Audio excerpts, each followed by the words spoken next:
Hello and welcome to part 2 of this video series. In part 1, we looked at the basics of the Aruba Central's API gateway and the requests that we can run against it, and we ran it inside the API gateway and inside Postman. We got some groups, we got a list of groups that we have defined, we posted or created a new group and we deleted that group. We also found out that we need an access token, and we have found out as well that this access token has a lifespan of 2 hours. So let's find out what we need in order to refresh our access token. Now if you go back to our Aruba web page, we have documentation available to us under the Documentation Center.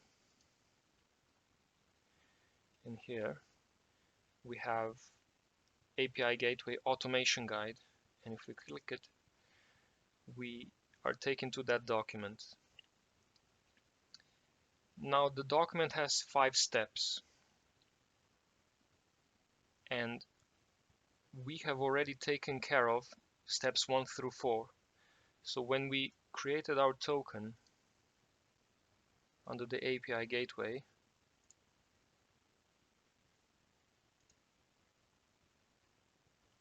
we have already taken care of steps 1 through 4. So all we need to do is to look at step 5. And if we scroll down to step 5, which is here, we see what we need to send in our request, what the endpoint is, and what the parameters are. But before we start that, let's look at the variables in Postman. So variables in Postman really help us with our automation work, and they are defined here. And there are 2 types. There are global variables, which are always available, and there are environment variables that are specific to an environment. For example, you would have a list of your clients here, and each one would have their own list of variables, such as access token and such. And we can, for example, create an environment that will hold all our variables. Let's call it mycomp1, and we can add an environment. So let's, for example, create a variable for the base URL. So the base URL in my case will be the whole of this part. And why I would want to variabilize this is if we go back to the document that I've just shown you, at the very top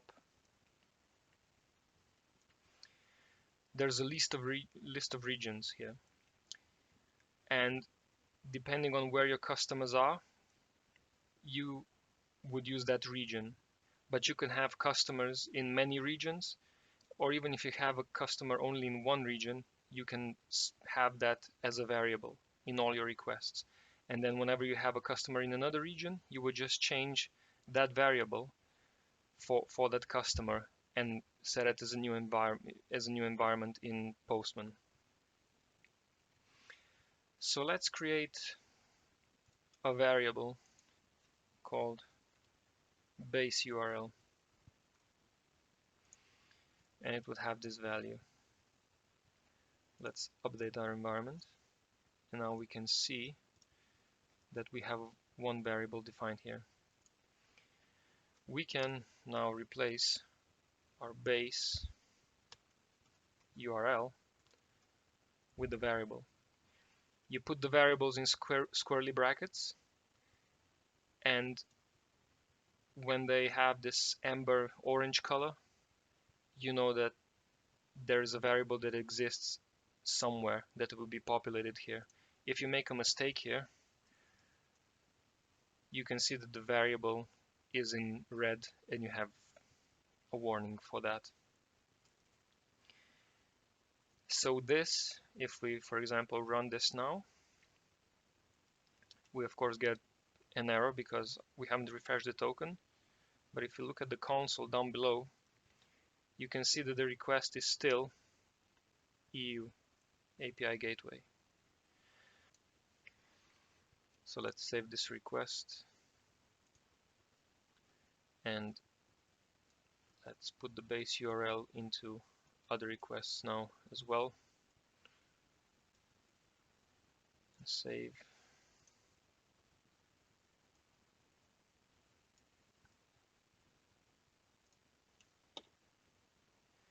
So now that we have the gist of the variables down, we can continue with trying to refresh our access token. So back here, we said there's a step 5, and we need to post to this endpoint. Let's try and do this through the API gateway of Aruba Central itself first.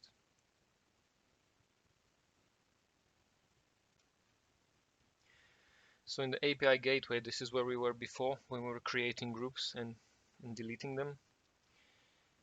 So under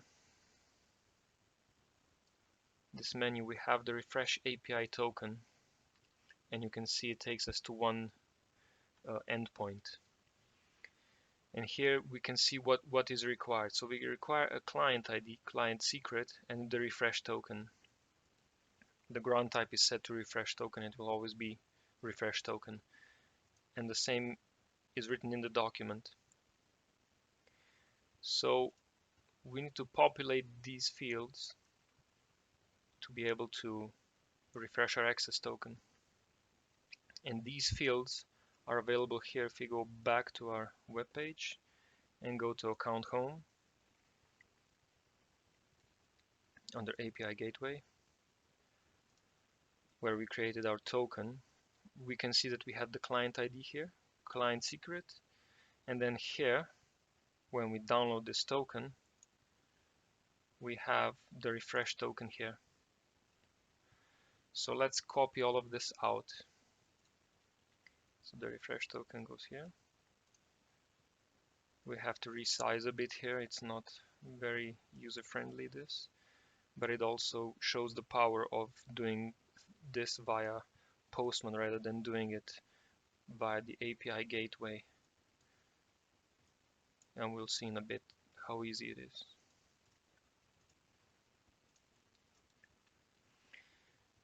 So now if we try this, notice that we don't send in the access token because we're refreshing the access token. So if we try this, we get a response code 200, which is good, and then we get a new access token here. Notice also we get a new refresh token. So if we use this token now, for example here,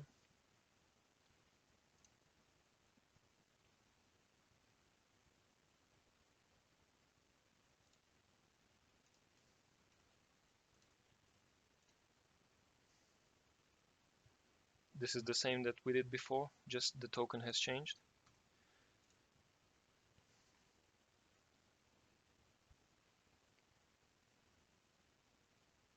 We now get again the list of our groups.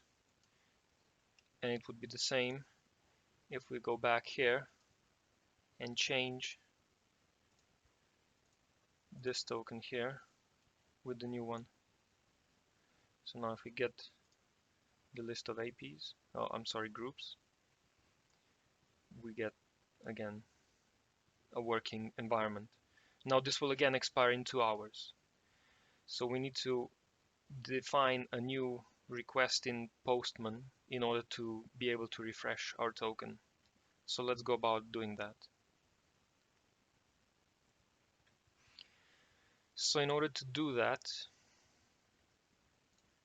let's define a new request, and I'll call this refresh access token, and we save it to Aruba Central.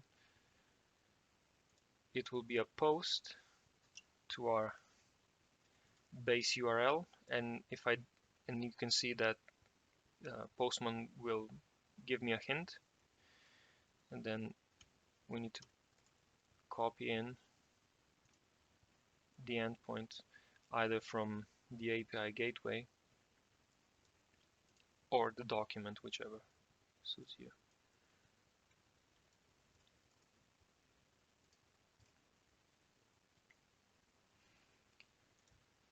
Now, as we have seen, we need to send in a few parameters. So we need to send in the client ID, and we define parameters here. So we need to define our client ID, and we need to again copy this out.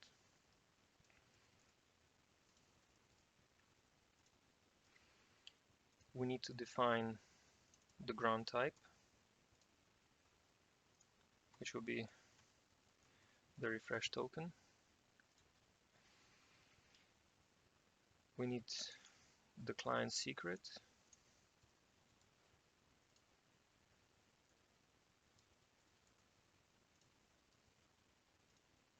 and we need the refresh token,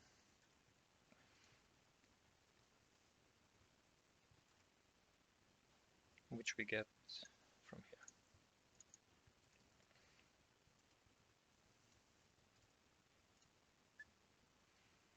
So now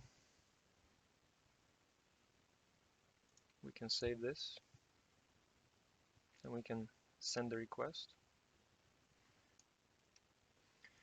So this request has now failed because I've copied in an incorrect and expired refresh token.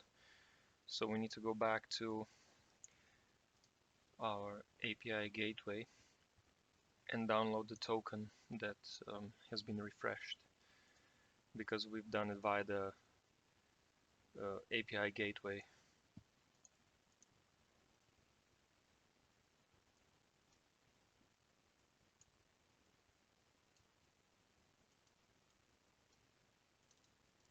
So if I copy this out,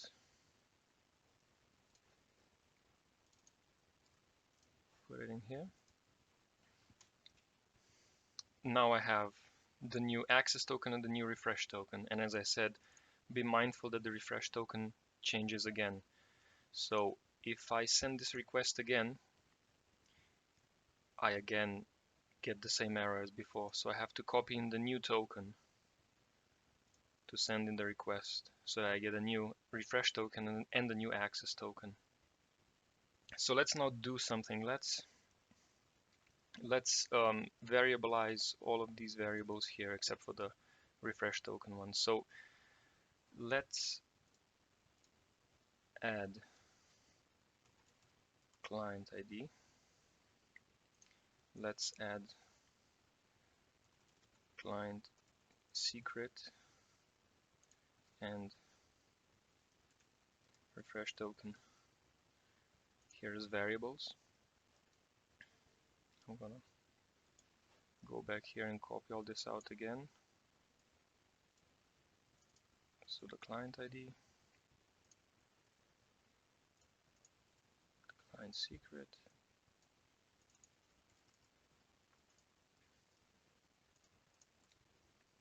and the refresh token, which is not this one, but this one here. I'm just gonna have to